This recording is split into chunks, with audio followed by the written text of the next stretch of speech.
book of Genesis, chapter 18, verse 19.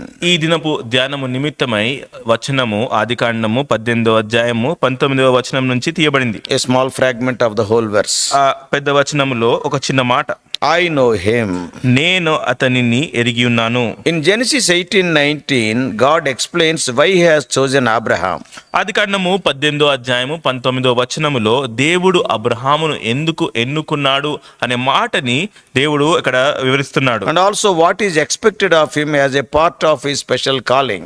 ఆయన యొక్క ప్రత్యేకమైన పిలుపులో భాగంగా అబ్రహాము నుంచి దేవుడు ఏం కోరుతున్నాడో ఆ విషయాన్ని కూడా వివరిస్తున్నాడు. The verse reveals that God has chosen Abraham not only for his own sake, but also for the sake of the future generations. ఈ వచనము ఏమి తెలియజేస్తుందంటే అబ్రహామును దేవుడు కేవలం తన సొంత కార్యము కొరకు మాత్రమే కాకుండా కూడా భావితరాల కొరకై అబ్రహామును ఎన్నుకున్నాడు అని మనకు తెలుస్తుంది. Abraham is tasked with the responsibility of teaching his children and household to follow God's ways.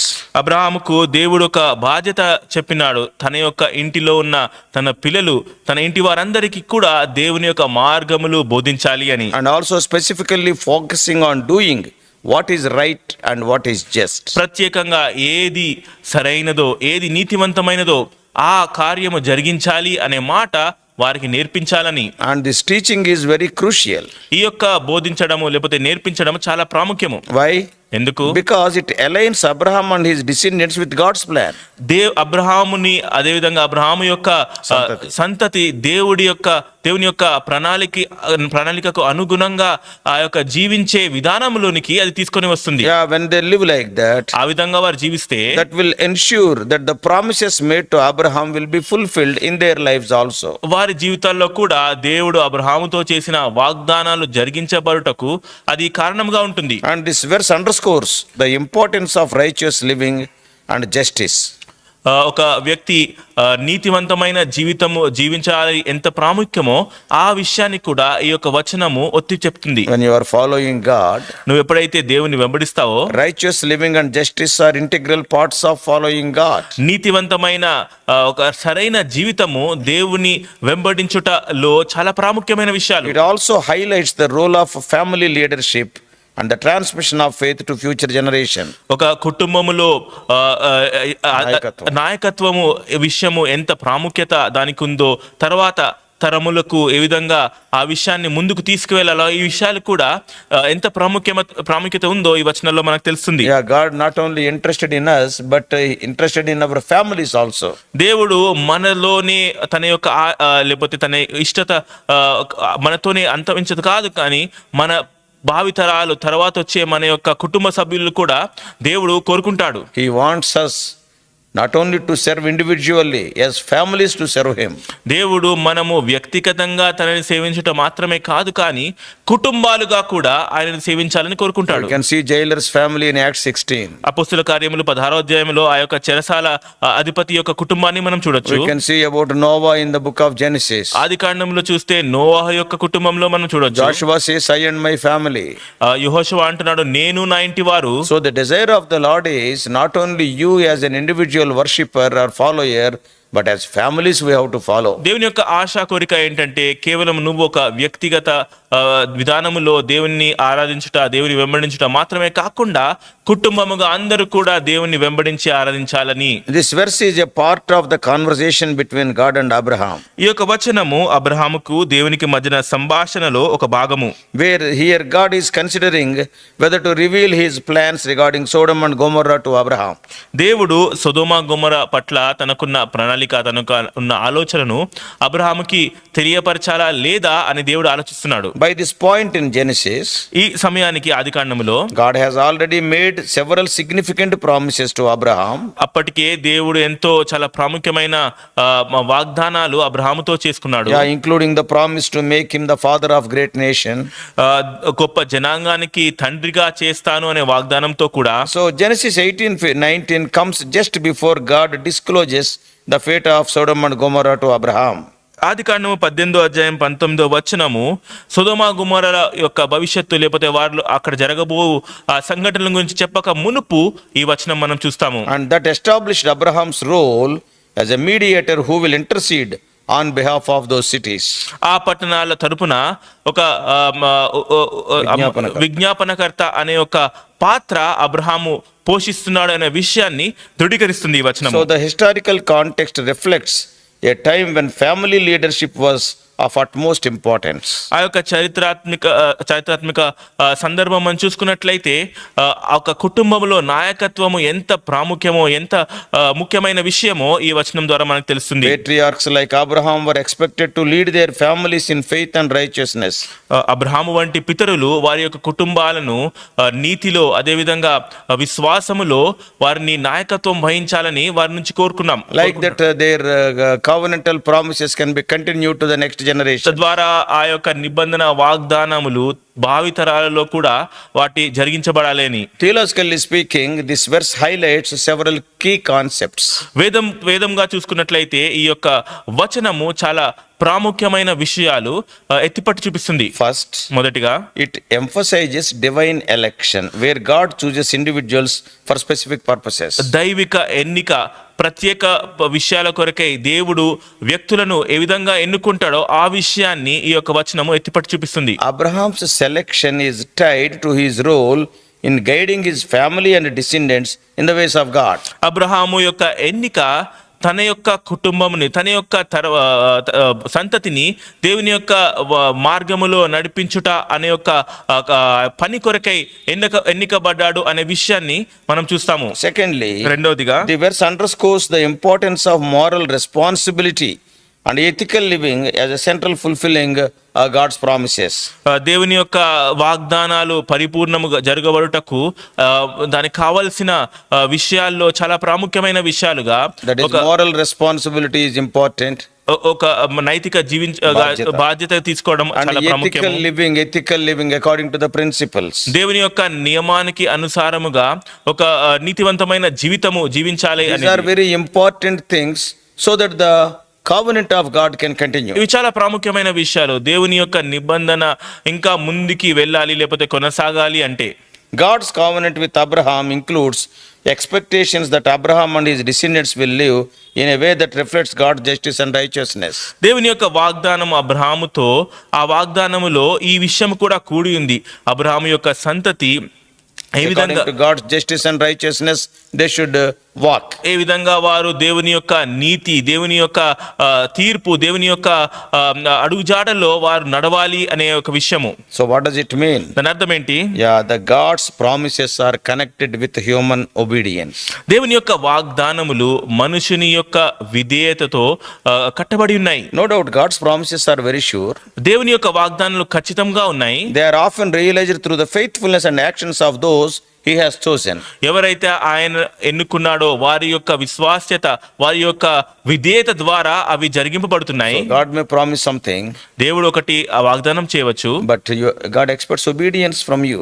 కానీ దేవుడు నీ నుంచి విధేయత ఆశిస్తాడు. So this verse is structured to emphasize both divine choice and human responsibility. ఈ వచనము ఆ యొక్క దైవిక ఎన్నిక, అదే విధంగా మనుషుని యొక్క బాధ్యత, ఈ రెండును కూడా కలిపి చూపిస్తుంది. So this verse begins with this declaration. ఈ వచనము ఈ యొక్క మాటతో ఆరంభమవుతుంది. For I have chosen him. ఆయనను నేను ఎన్నుకున్నాను. Immediately establishing God's initiative and sovereignty in the relationship. That is, God tells, out of my sovereignty I have chosen him. దేవుడు యొక్క సార్వభౌమత్వాన్ని అది స్థాపిస్తుంది. దేవుడు అంటున్నాడు, నా సార్వభౌమ ప్రణాళిక చొప్పున నేను ఆయనని ఎన్నుకున్నాను. And also he has to do his responsibility. దానితో పాటు అబ్రహాము కూడా తన యొక్క బాధ్యత, తను ఆ యొక్క బాధ్యత సంపూర్ణం చేయాలి. So to lead the whole family in the righteousness and justice of God. ఆ యొక్క కుటుంబం అంతా కూడా దేవుని యొక్క నీతిలో, దేవుని యొక్క ఆ యొక్క నీతి అడుగుజాడలో నడిపించాలి. So this verse structures, and the verse how it is structured, it reflects a cause and effect relationship. ఈ యొక్క వచనం మనం చూసుకున్నట్లయితే కారణము, దాని ద్వారా వచ్చే యొక్క ప్రతిఫలము, ఈ రెండింటి మధ్యలో ఉన్న ఆ సంబంధాన్ని సూచిస్తుంది. So what does it mean? దాని అర్థం ఏంటి? In simple terminology, చాలా సరళమైన మాటల్లో చూసుకుంటే Abraham's faithful leadership will lead to the fulfillment of God's promises. Abraham యొక్క విశ్వాస్యతతో కూడిన నాయకత్వము దేవుని యొక్క వాగ్దానాలు పరిపూర్ణము అవుట కొరకై దోహదపడుతుంది. So the repetition of the themes of justice and righteousness throughout the verse reinforces their importance. ఆ రెండు మాటలు దేవుని యొక్క నీతి, అదేవిధంగా ఆయన యొక్క న్యాయ విధులు, ఆ రెండు మాటలు మరలా ఈ వచనంలో చూసుకున్న ద్వారా వాటి యొక్క ప్రాముఖ్యత మనకు అర్థమవుతుంది. Yeah, similar verses can be seen in other portions of the Bible also. దేవుని యొక్క వాక్యంలో వేరే చోట్ల కూడా ఇటువంటి వచనాలు మనం చూడొచ్చు. Deuteronomy chapter 6 and 7. ఈ ద్వితీయోపదేశ కాండము 6:7, Micah 6:8. మీకా గ్రంథము 6:8, And Joshua 24:15. యెహోషువ 24:15. So how can we apply these truths for today's Christian? ఈ యొక్క సత్యాన్ని నేటి దినపు క్రైస్తవునికి ఏ విధంగా అన్వయించవచ్చు? So this verse serves as a reminder of the responsibility to lead one's family in faith. ఒక వ్యక్తి యొక్క కుటుంబాన్ని విశ్వాసములో ఏ విధంగా నాయకత్వం వహించాలి, ఆ యొక్క విశ్వాసములో ఏ విధంగా ముందుకు తీసుకెళ్లాలి అనే యొక్క విషయాన్ని ఈ వచనము ఎత్తిపడుతుంది. It underscores the importance of teaching children and others within one's influence to live according to God's ways. ఒక వ్యక్తి యొక్క ప్రభావం కింద జీవిస్తున్న తన పిల్లలు కానీ లేకపోతే కుటుంబంలో ఇతరులు ఏ విధంగా దేవుని మార్గాల్లో వారిని బోధించాలి, వారికి నేర్పించాలి, వారిని నడిపించాలి అనే విషయాన్ని ఈ వచనం మనకు తెలియజేస్తుంది. When you do like that, yes, such actions of leadership will have lasting impacts. అటువంటి నాయకత్వపు విలువలు కలిగి ఆ విధంగా జీవిస్తే అవి అటువంటి కార్యముల ద్వారా నిత్యమైన ప్రభావము లేకపోతే యొక్క ఫలము మనం చూడొచ్చు. Not only on their lives but also on future generations. వారి జీవితము పట్ల మీద మాత్రమే కాకుండా భావితరాలు ముందొస్తున్న తరాల జీవితాల్లో కూడా ఈ విషయాన్ని మనం చూడొచ్చు. So it encourages believers to take seriously their role in passing on the faith and living in a way that reflects God's character. దేవుని యొక్క వ్యక్తిత్వము, దేవుని యొక్క పై ఉన్న విశ్వాసము ముందు తరాలకి ఏ విధంగా మనం తీసుకువెళ్లాలో అనే విషయము ప్రతి విశ్వాసికి ఎంత ప్రాముఖ్యమో, ఎంత తీవ్రమైనదో ఈ వచనం మనకు తెలియజేస్తుంది. Our children and other family members must be able to see how we are living. Is it according to the law of the Lord or not? Yes, that will have more effect. మన యొక్క కుటుంబీకులు అంటే మన యొక్క పిల్లలు లేకపోతే ఇతరులు మనము ఏ విధంగా జీవిస్తున్నామా, దేవుని యొక్క చిత్తానికి అనుసారంగా జీవిస్తున్నామా, అది వారు చూడాలి. This verse also speaks of God's love. ఈ వచనము చూసినట్లయితే దేవుని యొక్క ప్రేమని గురించి కూడా మనకి తెలియజేస్తుంది. Yeah, it is God's desire to bless Abraham and his descendants through a covenant relationship. దేవుని యొక్క ఆశ ఏంటి అంటే దేవుడు అబ్రహామును, అదే కాకుండా అబ్రహాము యొక్క సంతతిని ఒక నిబంధన వాగ్దానం ద్వారా ఆశీర్వదించాలి అని. God's choice of Abraham is an expression of his love. దేవుడు అబ్రహామును ఎన్నిక చేయుట అది ఆయన ప్రేమని వెల్లడిపరుస్తుంది. Not only just Abraham but for all who would come after him. కేవలం అబ్రహాం మాత్రమే కాదు, అబ్రహాము తర్వాత ఆయన సంతతిలోకి వచ్చిన ప్రతి వారు కూడా. And by establishing a framework of righteousness and justice, ఆ యొక్క నీతి న్యాయముల ఒక ఒడంబడిక తను స్థాపించిన తర్వాత God is guiding Abraham and his family towards a life that reflects his love and holiness. దేవుడు అబ్రహామును అదే విధంగా తన యొక్క కుటుంబీకులను ఒక జీవన శైలి వైపు నడిపిస్తున్నాడు, అది పరిశుద్ధత ని వెల్లడిపరుస్తుంది. This verse demonstrated that God's love includes both blessings and responsibilities. ఈ యొక్క వచనము ఏమి రుజువుపరుస్తుందంటే దేవుని యొక్క ప్రేమ, ఆ ప్రేమలో ఉన్న ఆశీర్వాదము, అదే విధంగా బాధ్యత.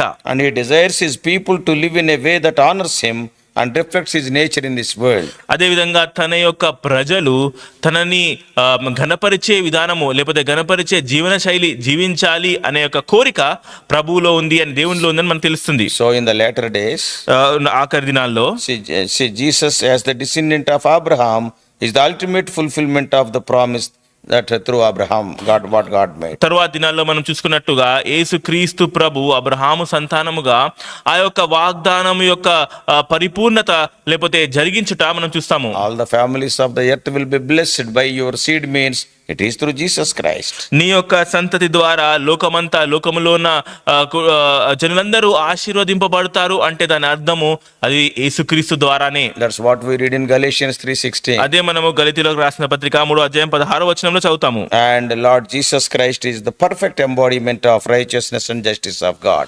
దేవుని యొక్క నీతి, దేవుని యొక్క న్యాయం యొక్క పరిపూర్ణమైన వ్యక్తి ఎవరంటే అది యేసుక్రీస్తు ప్రభువే. Moreover, through Jesus' life, అంతేకాకుండా యేసుక్రీస్తు జీవితం ద్వారా and also his death and resurrection, ఆయన యొక్క మరణ భూస్థాపన పునరుద్ధానం ద్వారా the promises made to Abraham are extended to all those people who believe.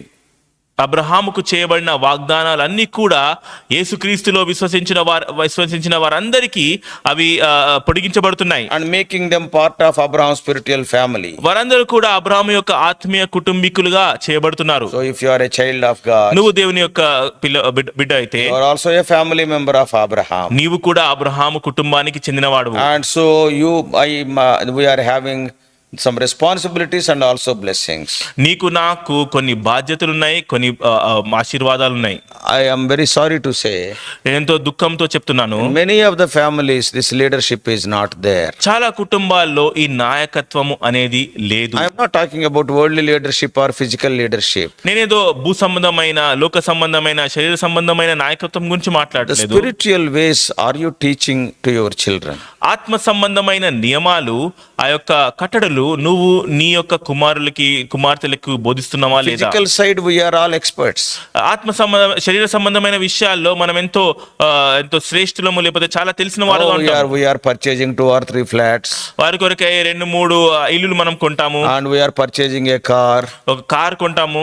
There is a little bit bank balance. కొంచెము డబ్బు బ్యాంకులో మనం విడిచిపెడతాము. Before you die, you wanted to procure all these things for the good of your children. మరణించక మునుపు నీ యొక్క బిడ్డల క్షేమము కొరకై ఇవన్నీ నువ్వు సమకూర్చాలని కోరుతున్నావు. You never want your children to be paupers after you die. నువ్వు చనిపోయిన తర్వాత నీ పిల్లలు ఈ విధంగా భిక్షకులుగా ఉండాలని నువ్వు ఎప్పుడు కోరుకోవు. But what about the spiritual area? కానీ ఆత్మ సంబంధమైన విషయాలు ఏంటి?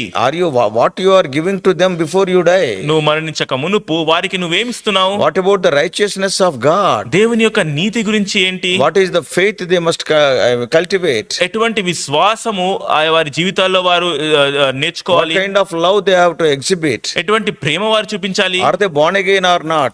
వారు తిరిగి జన్మించారా లేదా? Oh, in many places when we go to meetings, చాలా చోట్లకి మేము కూడికలకి వెళ్ళినప్పుడు see many parents, చాలా తల్లిదండ్రులు, godly parents only, దైవికమైన తల్లిదండ్రులు, oh they will come and they will report about their daughters or their sons. వారు వచ్చి వారి యొక్క కుమార్తెల గురించి వారు చెప్తా They ఉంటారు. are not in the ways of God, brother. వారు దేవుని యొక్క మార్గంలో They are నడవట్లేదు. well educated. వారు ఎంతో చదువు They are సంపాదించుకున్నారు, having good job, ఎంతో మంచి ఉద్యోగాలు but they are సంపాదించుకున్నారు. not walking in the ways of the Lord. కానీ దేవుని యొక్క మార్గంలో వారు నడవట్లేదు. To some extent, for their failure, you are the reason. కొంతవరకు వారి యొక్క విఫలమవుటకు నువ్వే కారణము. If you teach them and suppose if they go astray, that is a different story. నువ్వు వారికి బోధించినావు, తర్వాత కూడా వారు దారి తప్పిపోతే అది ఇంకొక కథ, వేరే విషయము. Jacob, while dying, యాకోబు మరణించిన సమయంలో he has transferred his blessings, what he got from his forefathers, to Joseph's children. తన పితరుల నుంచి వచ్చిన ఆశీర్వాదము అది ఆయన యోసేపు యొక్క పిల్లలకు తను ఆశీర్వదించినాడు, వారికి ఇచ్చినాడు. So let us be very careful. మనం కూడా చాలా జాగ్రత్తగా ఉండాలి. Not against your physical property. మీ యొక్క భౌతికమైన ఆస్తుల గురించి వ్యతిరేకంగానే మాట్లాడట్లేదు. Oh, you can keep something for your children. నువ్వు మీ యొక్క పిల్లల కొరకై కొంచెము సమకూర్చవచ్చు. But what about the spiritual property you are giving? కానీ ఆత్మ సంబంధమైన ఆ యొక్క ఆస్తి గురించి ఏంటి? So speak, may God speak to you. దేవుడు నీతో మాట్లాడను గాక. May God enable you to leave some spiritual property also to them. వారి కొరకై ఆత్మ సంబంధమైన ఆస్తి నువ్వు సమకూర్చేటట్టు దేవుడు నీకు సాయం చేయను గాక. Let us pray. ప్రార్థన చేసుకుందాం.